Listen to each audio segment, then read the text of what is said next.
அண்மை செய்தி. முன்னாள் அமைச்சர் செந்தில் பாலாஜிக்கு எதிரான சட்டவிரோத பணப்பரிமாற்ற தடை சட்ட வழக்கின் விசாரணையை 4 மாதங்களில் முடிக்க உத்தரவு பிறப்பிக்கப்பட்டுள்ளது. இதுகுறித்த கூடுதல் விவரங்களை வழங்குகிறார் செய்தியாளர் ஆனந்தன். வணக்கம் ஆனந்தன், இது குறித்த முழு விவரங்களையும் பதிவு பண்ணலாம். வணக்கம். சட்டவிரோத பண பரிமாற்ற தடை சட்ட வழக்கில் முன்னாள் அமைச்சர் செந்தில் பாலாஜிக்கு எதிரான வழக்கினுடைய விசாரணையை 4 மாதத்தில் முடிக்க கூடுதல் அவகாசம் வழங்கி சென்னை உயர்நீதிமன்றம் உத்தரவிட்டிருக்கிறது.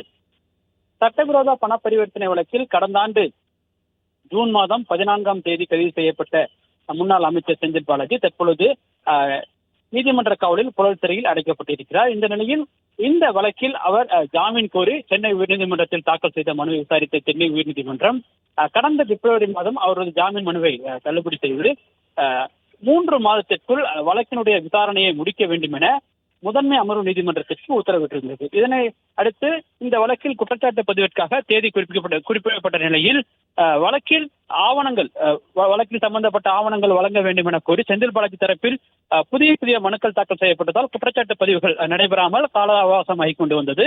வழக்கினுடைய விசாரணையை முடிக்க முடியவில்லை. இந்த நிலையில் முதன்மை அமர்வு நீதிமன்ற நீதிபதி அல்லி உயர்நீதிமன்ற பதிவாளருக்கு ஒரு கடிதம் எழுதியிருந்தார். அந்த கடிதத்தில் உயர்நீதிமன்றம் குறிப்பிட்ட அந்த கால அவகாசத்திற்குள் வழக்கினுடைய விசாரணையை முடிக்க முடியவில்லை. எனவே கூடுதலாக 4 மாத கால அவகாசம் வழங்க வேண்டும் என கூறி அவர் அந்த கடிதத்தை எழுதியிருந்தார். இந்த கடிதத்தின் அடிப்படையில் சென்னை உயர்நீதிமன்றம் வழக்கு விசாரணைக்கு எடுத்துக்கொண்டு இந்த வழக்கு நீதிபதி ஜெயச்சந்திரன் முன்பாக விசாரணைக்கு வந்தது. அப்பொழுது செந்தில் பாலாஜி தரப்பில் ஆஜராகியிருந்த வழக்கறிஞர் இந்த வழக்கினுடைய விசாரணையை குறிப்பிட்ட கால அவகாசம் இல்லாமல் நடத்த அனுமதிக்க வேண்டும். ஏனென்றால் 4 மாத கால அவகாசம் என்பதற்கு பதிலாக வழக்கினுடைய விசாரணையை கால அவகாசம் இல்லாமல் முடிக்க உத்தரவிட வேண்டும் என கூறினார். அதற்கு நீதிபதி மறுப்பு தெரிவித்தார். ஏனென்றால் இந்த வழக்கினுடைய விசாரணையை கால அவகாசம் இல்லாமல் முடிக்க வேண்டும் என்றால் எத்தனை ஆண்டுகள் இந்த வழக்கினுடைய விசாரணையை நீங்கள் தாமதப்படுத்த போகிறீர்கள்?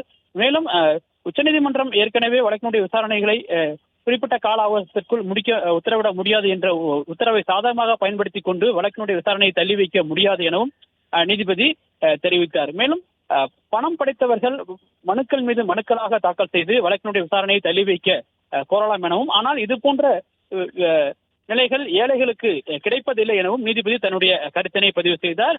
இதைத் தொடர்ந்து வழக்கினுடைய விசாரணையை 4 மாத காலத்திற்குள் முடிக்க கூடுதல் அவகாசம் வேண்டும் என்ற முதன்மை அமர்வு நீதிமன்ற நீதிபதியினுடைய உத்தரவை அந்த கடிதத்தை ஏற்றுக்கொண்டு கூடுதலாக 4 மாத கால அவகாசம் வழங்கி 4 மாதத்திற்குள் செந்தில் பாலாஜிக்கு எதிராக சட்டவிரோத பண பரிவர்த்தனை தடை சட்டத்தினுடைய வழக்கினுடைய விசாரணையை முடிக்க நீதிபதி உத்தரவிட்டிருக்கின்றார்.